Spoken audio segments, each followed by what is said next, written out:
Sniper Elite is back, baby! Returns as the penultimate sniping simulator, filled with all the horrific X-ray gore and testicle exploding you can dream of, letting you live every male's fantasy of finding yourself alone behind enemy lines, liberating Europe from the Gestapo's death grip embrace. And to cut to the chase, if you've ever played any of the Sniper Elites, more so number 4 or 5, then you know exactly the kind of game that Sniper Elite Resistance is, and the experience that you can expect to get from it. I know it's a bit of a meme at this point for new entries of long-running franchises just churning out the same game over and over again, a la any modern Ubisoft game like Far Cry for example, but Sniper Elite Resistance is quite literally the same as Sniper Elite 5. Same controls and mechanics, the same aesthetics, similar maps, similar systems. Sniper Elite Resistance has not progressed the Sniper Elite formula in any way, at least any way that stood out to me. And although part of me wishes that Sniper Elite Resistance did do a bit more to push the franchise forward and introduce some new or interesting features or mechanics, or just really update anything from the previous entry, particularly for a Steam asking price of $73 Australian. In the context of playing it on Game Pass and only having to pay $10, overall, I really enjoyed stepping back into the shoes of our titular whitewashed American sniping machine, John Sniper. It met my expectations, and although I can completely empathize with some of the feedback I've seen about the game not really doing anything new, the overall game length, and in particular that somewhat hefty price tag, if you're going into the game like me, with no expectations other than just to play another Sniper Elite game, then I think you'll find that Sniper Elite Resistance delivers all that.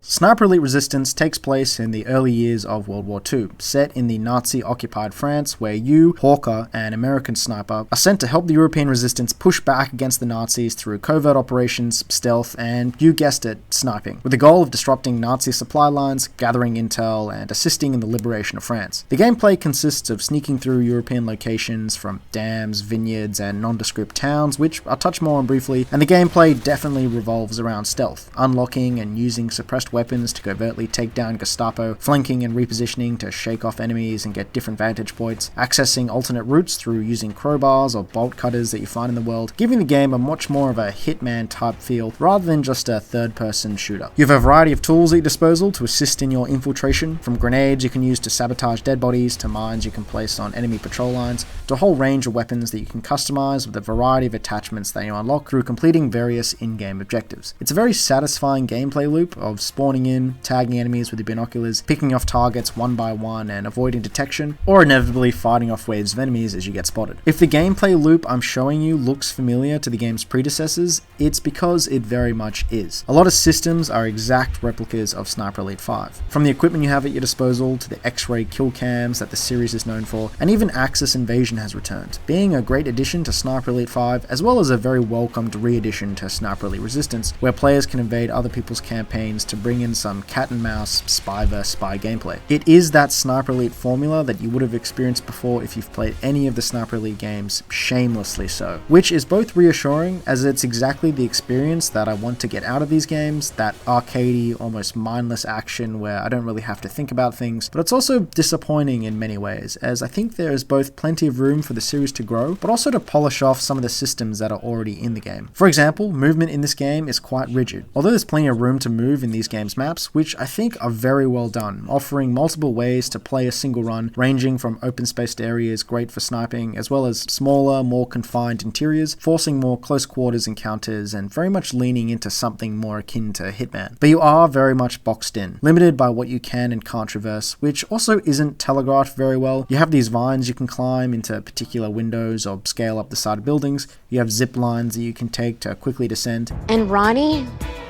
I feel like you're just here for the zip line. What?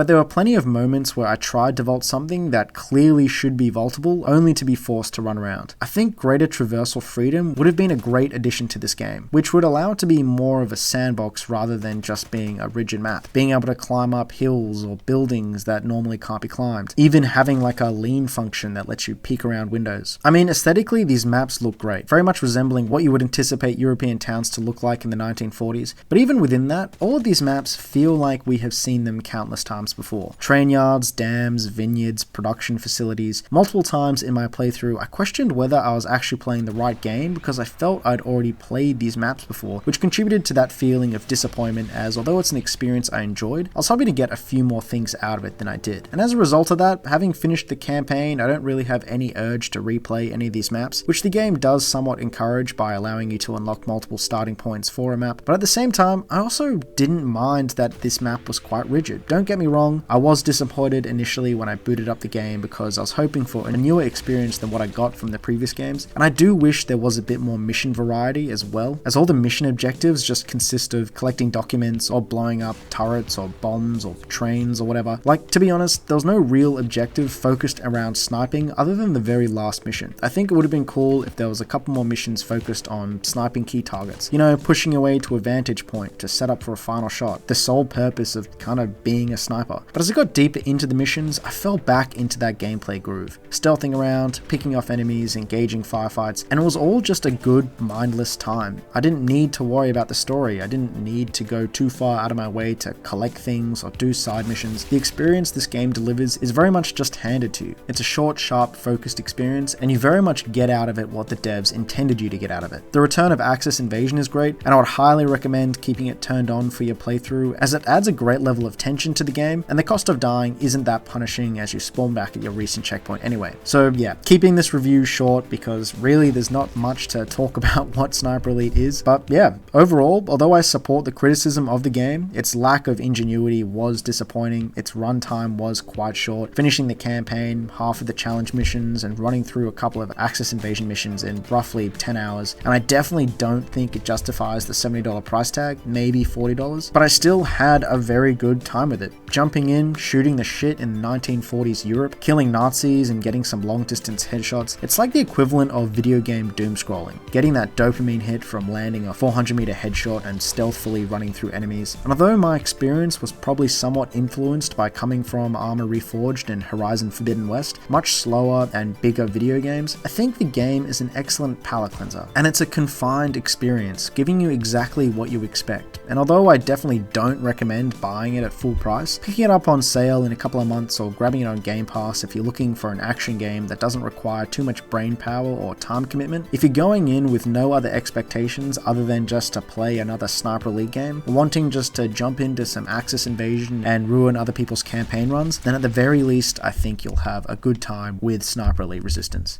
Thanks for watching.